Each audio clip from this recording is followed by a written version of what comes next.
많이 드세요. 고맙습니다. 예.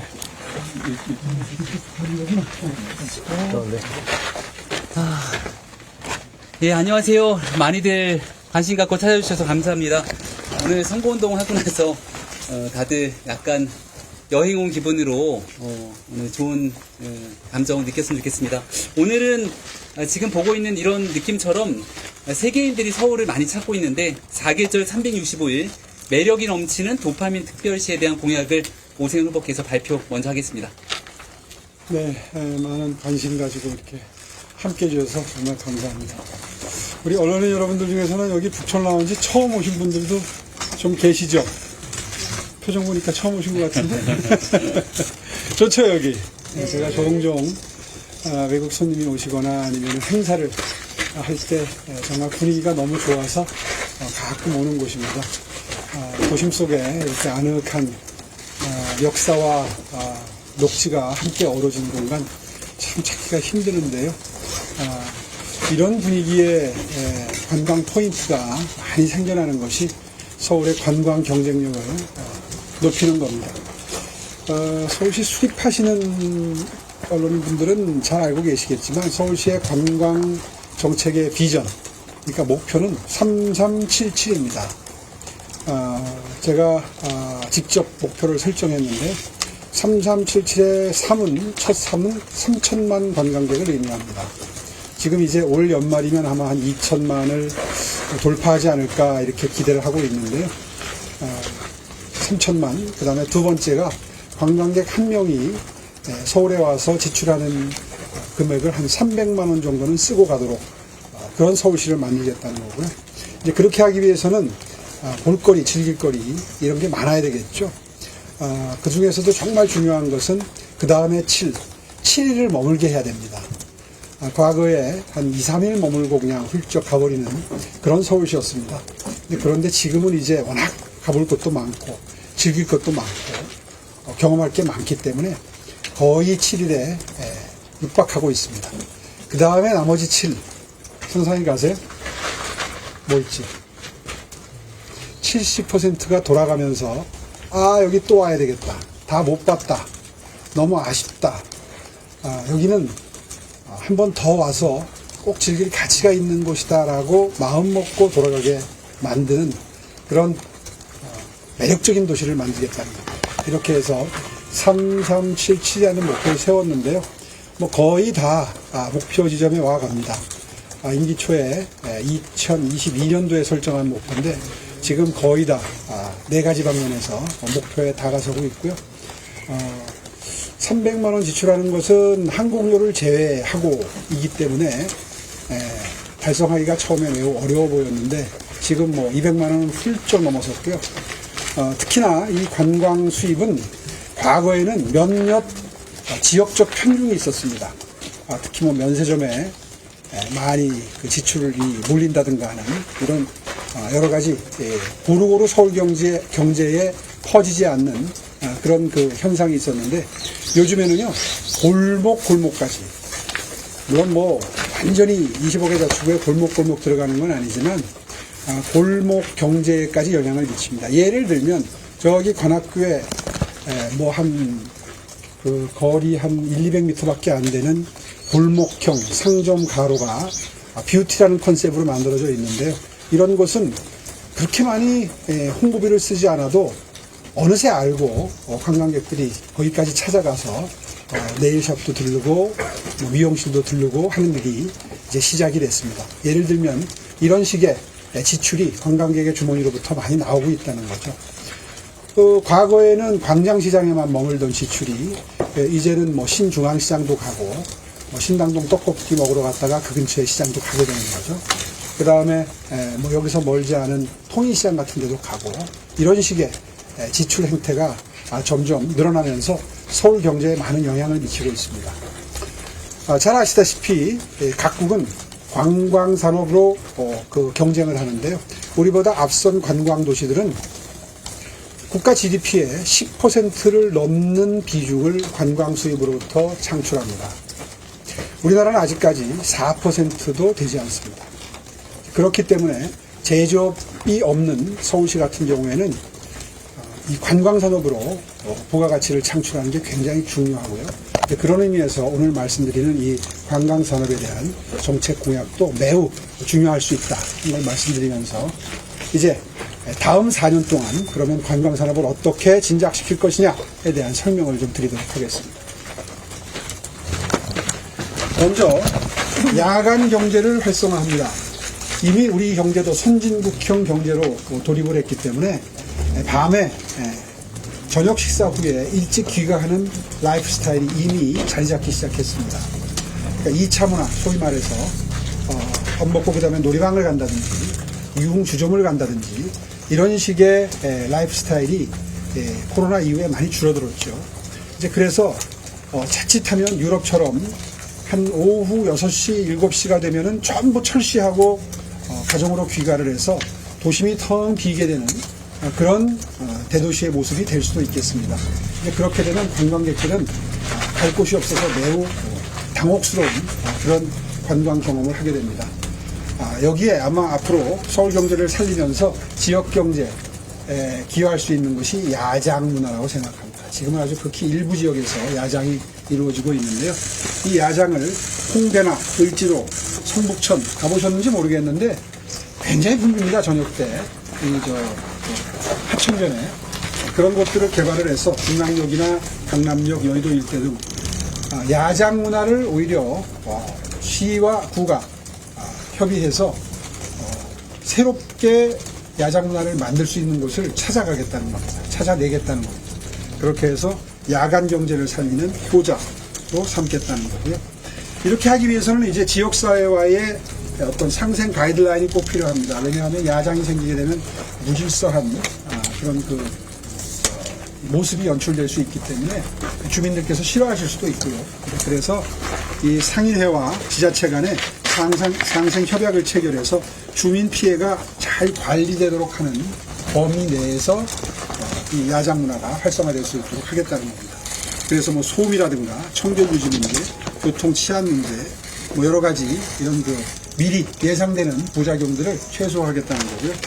규제 혁신이 필요합니다. 그래서 5개 영업에 대해서는 이 거리에 매대가 나온다든가 음식을 조리하는 부분이 나온다든가 이런 것은 다 지금 현재 식품위생법이나 여러 가지 법적 규제를 받고 있습니다. 그런 규제를 혁신을 해서 5개 영업이 허용되도록 시간과 장소를 엄격히 제한함과 동시에 인도나 차도를 점용하는 경우에는 그에 적절히 상응하는 그런 기여 이런 방안도 설정을 하고요. 그 외에 야외에 테이블이나 파라솔 설치 등은 최소화해서 지역민들과의 동네 주민들과의 마찰 혹시 있을지도 모르는 마찰은 최소화하겠다 말씀을 드리겠고요. 이제 그렇게 해서 갈등 조정과 질서 유지 그리고 의료 지원과 같은 이런 꼭 필요한 준비를 완벽하게 한 상태에서 이 야장 문화를 활성화하겠다는 거고요. 두 번째는 한강을 많이 활용하겠다는 겁니다. 뭐 전 세계 모든 우리 인류가 녹지 공간과 수변 공간에 들어가면 다들 기분이 좋아지죠. 관광객들도 역시 마찬가지입니다. 그린 스페이스와 블루 스페이스를 잘 활용하는 게 관광 문화 활성화에 매우 필요한 전략인데요. 한강이 그런 곳입니다. 주택가가 바로 옆에 있지 않은 한강의 경우에는 매우 활용하기 좋은 그런 관광 활성화 구역이 될 수 있겠고요. 그래서 한강을 24시간 관광객들이 이용할 수 있는 어떤 그런 야간 경관 문화 관광지역으로서 키워갈 수 있겠다. 그 중에서 한강 버스가 이미 운행이 시작이 됐기 때문에 뚝섬이라든가 잠원, 옥수, 한남, 한강변 일대에 야간 경관에 대한 투자가 이미 시작이 됐습니다. 아마 올해 말쯤 되면 한강변 근처에 조명이 각별히 강조되는 그런 스페이스가 생겨날 텐데요. 그런 공간을 활용하는 게 예를 들면 이 옥수 같은 곳입니다. 지금 옥수는 상당히 활용하기에 따라서는 조망점으로서의 역할을 아주 극대화할 수 있는 그런 위치와 주변 조명 디자인의 그 공간이 될 수 있거든요. 이미 준비가 시작이 됐습니다. 또 한강버스 야간 투어는 뭐 물론 가능한 거고요. 그 다음에 문화예술 콘텐츠를 한강변에 확대를 합니다. 대표적인 곳이 노들섬 글로벌 예술섬 프로젝트가 되겠습니다. 이미 그 노들섬의 주변부의 공사는 시작이 됐고요. 한 3년 내로 노들섬이 완전히 글로벌 예술섬으로 24/7, 그러니까 1년 365일 늘 가서 즐길 만한 그런 공간이 만들어집니다. 그 외에도 이미 검증이 끝난 한강 드론 라이트 쇼라든가 서울달, 뭐 예약이 잘 안 될 정도로 인기가 있는데요. 이런 것들을 결합을 해서 야간 관광의 명소들을 개발하도록 하겠습니다.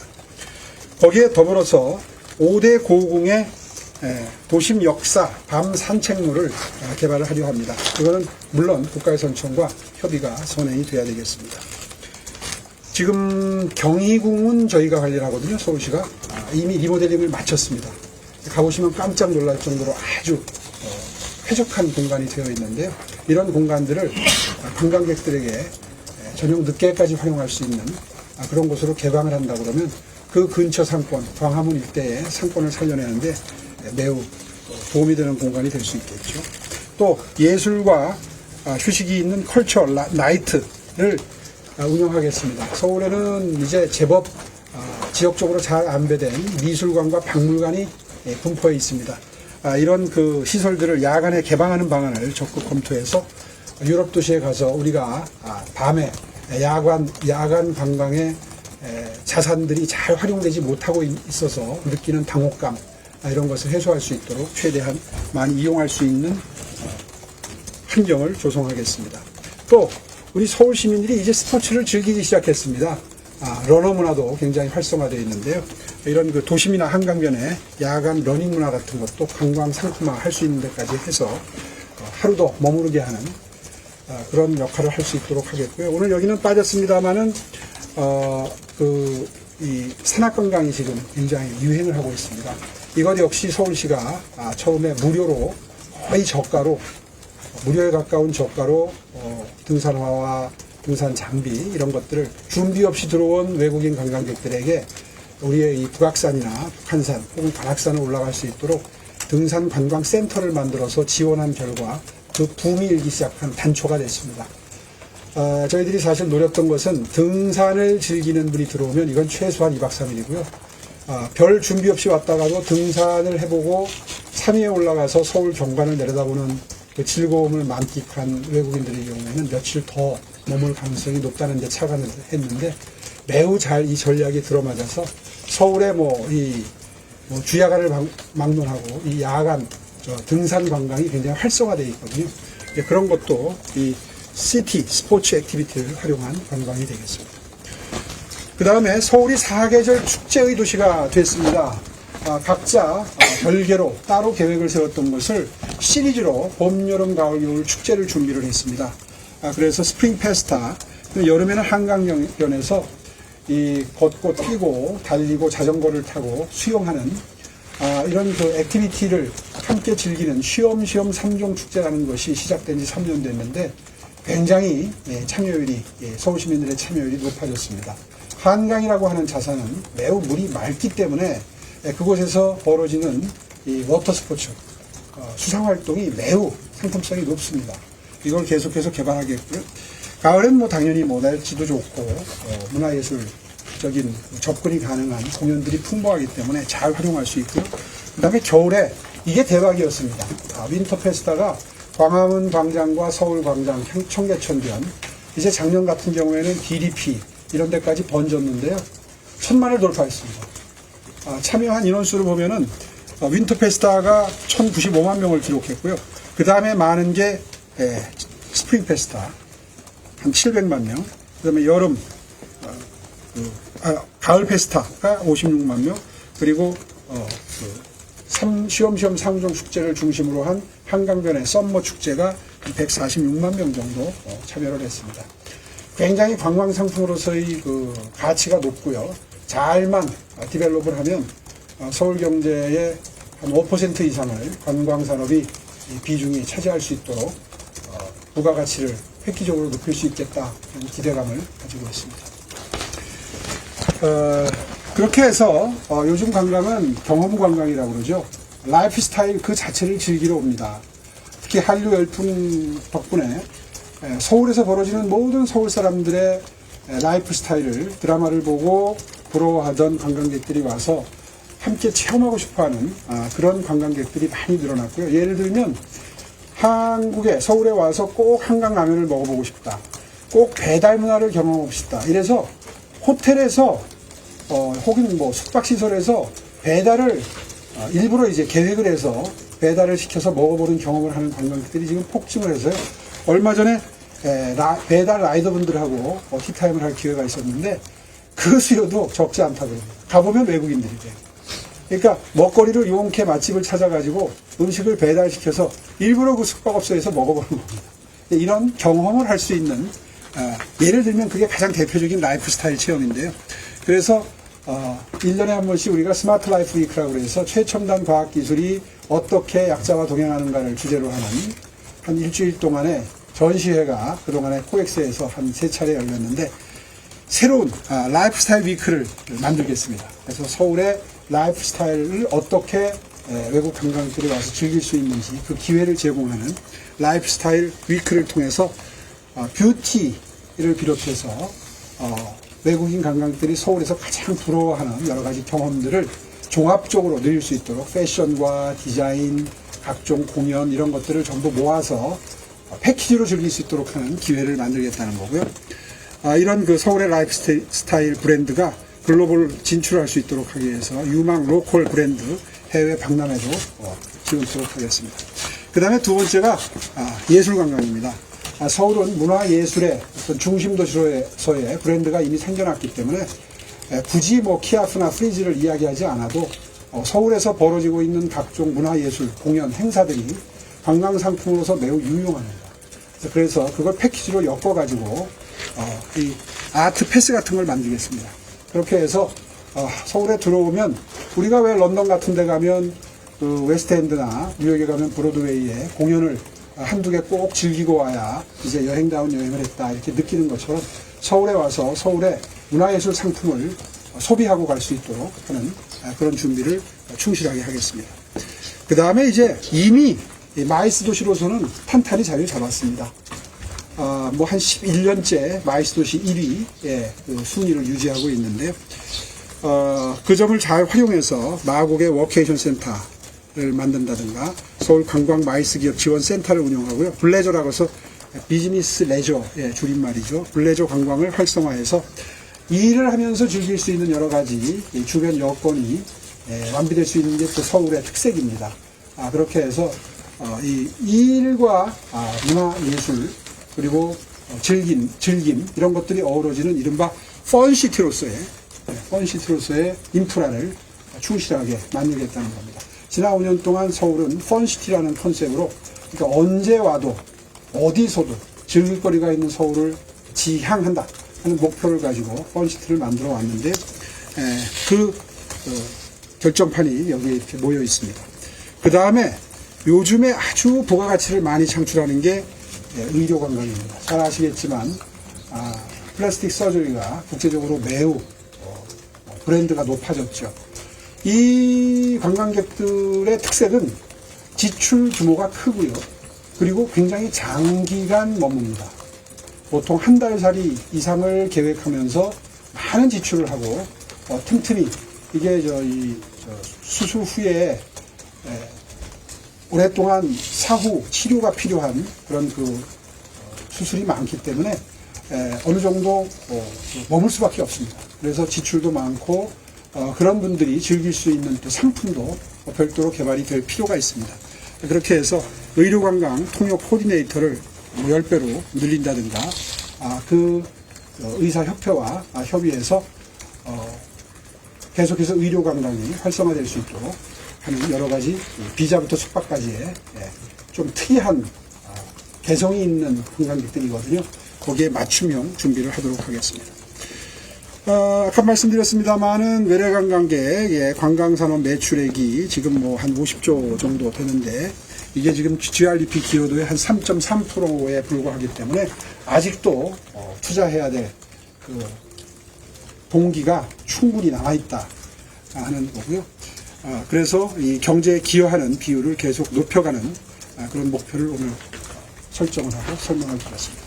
네, 이 정도로 설명을 마무리하도록 하겠습니다. 네, 오늘 저희 관광 공약에 관한 내용들도 발표를 했고요. 또 현안에 관련된 질문들도 있을 텐데 편안하게 질문 주시죠. 질문 있으신 기자님 손 들어주시기 바랍니다. TV 양솔입니다. 정원호 후보가 최근에 서울 전월세난을 두고서 오 후보의 약속 불이행에 따른 후과라고 평가했던데 어떻게 생각하십니까? 정은호 후보는 전 월세에 관한 언급을 할 때마다 자세를 바로잡고 반성문을 써야 될 후보입니다. 이재명 대통령의 6.27 대책과 11.5 대책 때문에 생긴 전 월세난입니다. 왜 대통령이 한 실수에 대해서는 언급을 하지 않습니까? 대한민국 국민이 다 알고 계십니다. 지금 서울에서 겪고 있는 극심한 전세 물량 소멸, 월세 폭등은 분명히 이재명 대통령의 작품입니다.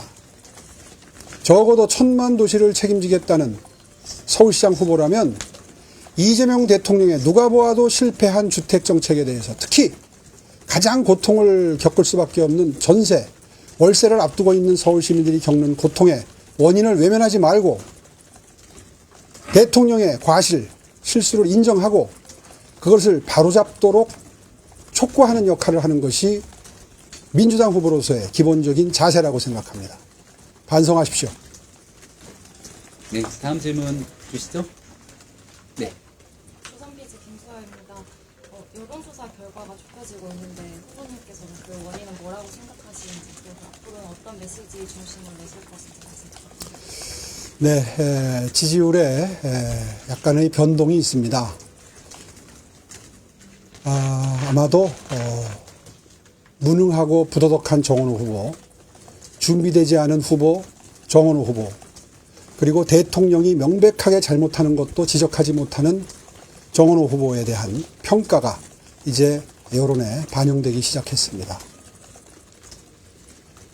얼마나 자신이 없으면 철근 괴담을 만들어서 이 하락하는 지지율을 회복해 보겠다고 안간힘을 쓰겠습니까? 그런 의미에서 과대 포장되었던 그 질소 포장지가 뜯겨져 나가면서 정원호 후보의 실체가 드러난 결과라고 생각을 하고요. 거기에 아울러서 저는 정원호 후보보다 한 2, 3개월 늦게 선거운동을 시작했습니다.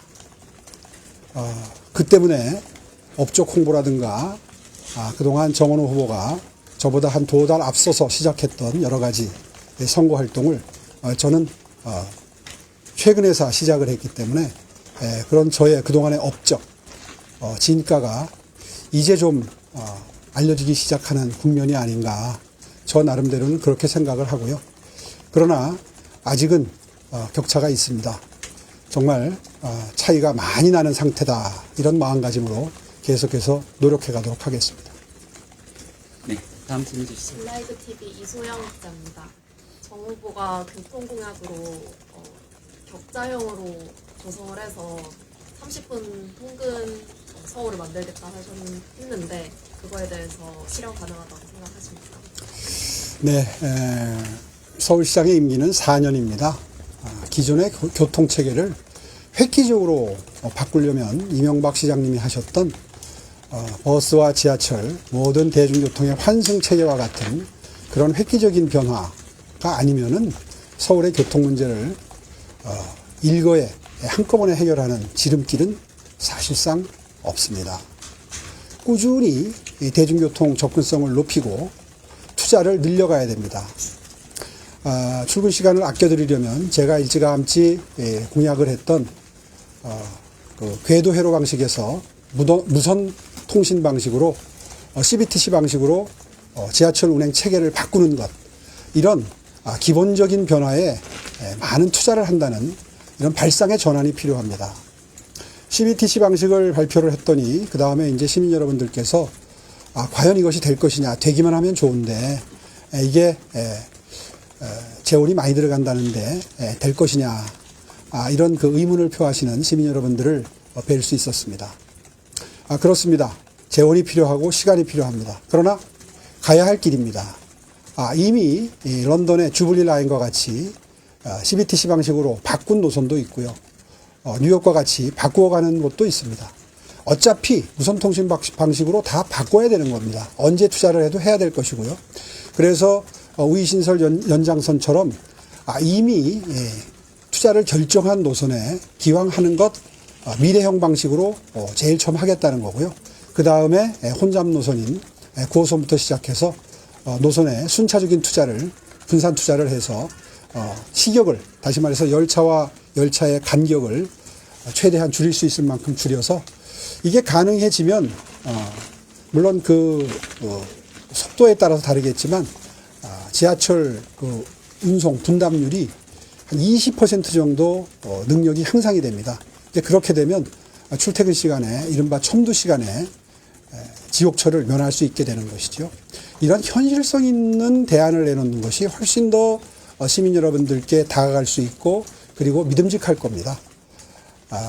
뭐 신통계획을 본따서 착착개발처럼 또 뭐 30분 격자형이니 뭐 이런 이름만 그럴듯한 공약들로 시민들을 현혹하지 마시기 바랍니다. 네, 다음 질문 주시죠. 질문을 드리는데요. 아까 부동산 질문이 나오긴 했는데 아까 정원 후보가 토론회에서 부동산 정책 관련 질문 받았을 때 이재명 정부와 민주당과 같은 생각을 가지고 있다. 세금으로 집값 잡을 생각이 없다. 이렇게 얘기를 했거든요. 이 발언은 어떻게 보십니까? 글쎄요, 뭐 본인이 무슨 말을 하는지 모르고 횡설수설한다는 느낌을 받습니다. 누가 뭐래도 지금의 이 트리플 강세, 매매가, 전세가, 월세 이 세 개가 계속 오릅니다. 특히 매매가는 그 양도세 중과 유예 이후에 오를 거라고 제가 3, 4개월 전에 이미 예측을 했죠. 지난 2주 동안 시장에서 벌어지는 일들은 저의 예측이 정확히 맞았음을 입증하고 있습니다. 그렇다면 대통령부터 반성문을 써야 되는 것이고요. 국토부 장관 사퇴시켜야 되는 것이고요.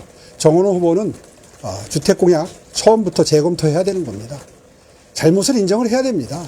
박원순 시절에 한번 잘못했고요. 389군데 구역지정 해제해서 지금의 이 공급 가뭄 초래한 것 분명히 반성해야 되고요. 그리고 이재명 대통령이 그동안에 지난 1년 동안 구사해왔던 주택정책이 당초 약속과는 다르게 세금을 건드리지 않고 주택 문제 해결하겠다고 하는 약속조차 180도 어겼지 않습니까? 그런 상태에서 잡지도 못하고 지금 트리플 강세가 이어진다는 언론 보도가 지금 2주째 계속되고 있는데 정부는 잘못한 게 없다. 뭐 그런 이야기를 하면서 자기는 잘하겠다. 이런 이야기를 하는 것은 원인이 무엇인지도 정확하게 머릿속에 정리되지 않은 상태에서 무조건 나는 더 잘할 수 있다라고 외치는 꼴밖에 더 되겠습니까? 그런 의미에서 그런 논리적이지 않은 입장 표명으로 서울 시민들을 혼돈에 빠지게 하시면 안 되고요. 이제는 좀 인정할 건 인정하고 정부의 잘못을 인정하고 그것을 바탕으로 해서 본인은 무엇을 어떻게 다르게 할 것인지를 구체적으로 얘기해야 되는 단계라고 생각합니다. 그런 논의를 하기 위해서 적어도 주택 문제 같은 이슈에 대해서는 양자 토론을 한번 하자고 그렇게 말씀을 드리는데도 아직도 묵묵부답인 것은 참으로 안타까운 일입니다.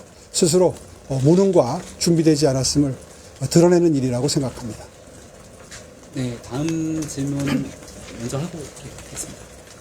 YTN 김철이라고 합니다. 오늘 민주당에서 그 감사의 정원과 한강버스, GTX 세 가지를 꼽으면서 무능을 드러냈다고 또 당 차원에서 비판을 했거든요. 네. 이에 대해서는 좀 어떻게 보셨는지.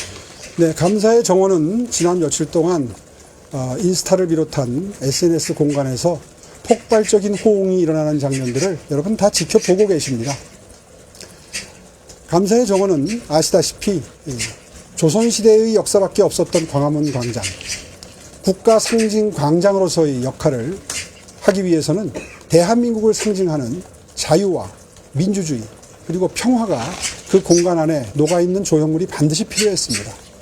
그리고 만들어진 다음에 지금 젊은 층을 중심으로 해서 굉장한 감동과 그리고 방문을 한번 해볼 만하다라고 하는 분위기가 형성이 되고 있습니다.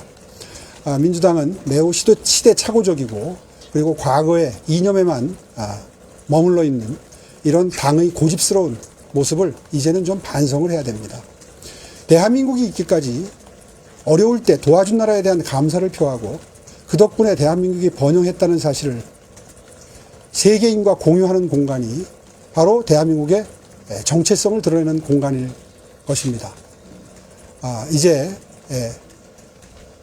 감사의 정원에 관한 정치적인 공격은 스스로 부끄러움을 알고 자제해야 될 것입니다. 또 한강버스도 마찬가지입니다. 초기에 이것이 너무 인기가 좋아질 조짐이 보이니까 여러 가지 정치적 공격을 무리스럽게 했었습니다. 3월 1일 날 운행을 재개하고 나서 지금까지 누적 탑승객이 30만 명에 이릅니다. 이분들이 내릴 때에 조사를 해보면 만족도가 90%가 넘습니다. 또 90%에 넘는 분들이 주변에 권하겠다고 말씀하시고 90%를 넘는 분들이 또 타겠다고 말씀하십니다. 그만큼 만족도가 높습니다. 시민들과 완전히 괴리된 판단력을 가진 민주당 그리고 정원호 후보는 서울시장 후보로서 자격이 없다고 저는 생각을 합니다. 이제 그 정도로 고집스럽게 정치적인 주장을 반복했다면 이제 한번 중간점검을 하기를 바랍니다. 저는 처음에 이 한강버스가 적자가 날 것이다 이런 억지를 쓸 때 3년 뒤면 흑자 낼 수 있다고 미리 자신 있게 말씀드렸고요. 현재 이용 상황이라면 내년 말이면 빠르면 흑자를 낼 수 있을 것 같습니다. 그것은 식음료 사업이 매우 잘 되고 있고 그 선착장에서 광고하는 광고 시설이 붙어 있는데 이것도 역시 지금 매우 활성화되기 시작했습니다. 민주당은 못하는 걸 오세훈 시장은 합니다. 그런 관점에서 이러한 새로운 사업을 해안을 가지고 미리 그 가능성을 깨닫지 못하는 정원호 후보는 그런 정도의 예견력과 그런 정도의 능력으로 1000만 서울시를 책임질 능력이 부족해도 매우 부족한 후보라고 저는 생각을 합니다. GTX 노선 철근 문제는 오전에 상세하게 말씀드렸기 때문에 그걸 그대로 쓰셔도 좋을 것 같습니다. 네, 다음 질문 주시죠. 이길수 있어 김한빈 기자님. 이번 서울시장 선거가 정책 경쟁보다는 네거티브 공방으로 가열되어 있다는 비판도 나오고 후보님께서도 이제 민주당 측에게 많은 공세를 받고 계신데 공직 후보자 검증과 네거티브 공세의 경계는 어디에 있다고 보시는지. 예, 여러분들 다 지켜보셨지만 본격적인 선거전이 시작된 그 5월 이전에 민주당은 무려 6개월 동안을 네거티브로 일관했습니다. 다 기억하실 겁니다. 시민 여러분들이 4번 선택해준 4선 시장을 무능하다고 매도한 게 네거티브의 전형입니다. 정원호 후보는 입만 열면 오세훈 시장을 무능하다고 규정을 합니다. 이것보다 더 큰 네거티브가 있습니까? 그런 정원호 후보의 입에서 네거티브는 하지 말자라는 이야기가 나오는 게 저는 굉장히 놀랍습니다. 인식이 괴리되어 있는 것입니까? 정원호 후보는 반성해야 됩니다. 정원호 후보는 사실상 중앙정치의 신인이지요. 그렇기 때문에 당연히 시민적 검증을 통과해야 됩니다. 그런데 본인이 저지른 일에 대해서 지적을 당하면 네거티브로 규정을 하고 설명을 하지 않습니다. 구청장으로서 열흘 이상 해외 출장을 갔는데 그 한가운데 2박 3일 동안의 휴양지 일정이 들어있었습니다. 정상적인 판단력의 공인이라면 2박 3일 동안 어떤 스케줄이 있었는지 시간 단위로 소상하게 밝혀야 됩니다. 그것이 공인의 도리입니다. 지금까지 전혀 응하지 않고 있습니다. 또 아기씨 굿당이 포함된 횡당 7구역 재개발 지구에 600여 가구가 입주를 했습니다. 입주한 지 1년이 지났는데 아직도 준공 승인이 나지 않습니다. 주민들은 재산권 행사를 못하고 있습니다. 도시 한복판에 아기씨 굿당과 같은 시설을 보존시설로 분류해서 존치시킨 것도 문제지만 그 아파트 단지 주민들은 무슨 죄가 있습니까? 그분들 재산권 행사할 수 있도록 해놓고 퇴임하셨어야 됩니다. 왜 거기서 준공이 이루어지지 않는지 원인을 분석하고 해결을 했어야 옳습니다. 무책임의 전형입니다. 이런 점 지적받아 마땅합니다. 또 30년 전의 일이긴 하지만 전형적인 주폭 사건입니다. 오늘 아침에 천하람 의원이 그때 당시에 판결문을 분석한 결과를 가지고 또 기자회견을 했다고 합니다. 제가 내용은 못 보고 기사 제목만 봤는데요. 전형적인 주폭 사건이고 주취 감경이라는 게 있습니다. 술 먹고 실수하면 정상적인 판단력을 상실할 정도로 술을 많이 먹은 상태에서 범행을 하면 그 사정을 참작해 주는 게 주취 감경입니다. 주취 감경에 대한 지적이 오늘 있었습니다. 그렇게 정상적인 판단력을 상실할 정도로 술을 먹어서 형을 감경받을 정도라면 대화 과정에 5.18이 있었는지 또 다른 일반적인 시민들이 보기에 매우 부적절하고 불미스러운 술자리의 행태가 있었는지 본인이 어떻게 기억을 한다는 얘기입니까? 앞뒤가 맞지 않는다는 오늘의 지적은 저는 타당하다고 생각합니다. 해명해야 됩니다. 왜? 공인이니까요. 인구 1000만의 대한민국의 심장, 수도 서울의 경영을 책임질 후보니까요. 거기에 대해서 지금 답변하지 않고 있습니다. 그리고 비겁하게 엉뚱한 철근 논란으로 5.18을 피해가고자 하는 그런 시도를 했다고 저는 짐작합니다. 아주 옹졸하고 치졸한 선거 전략이라고 아니할 수 없습니다.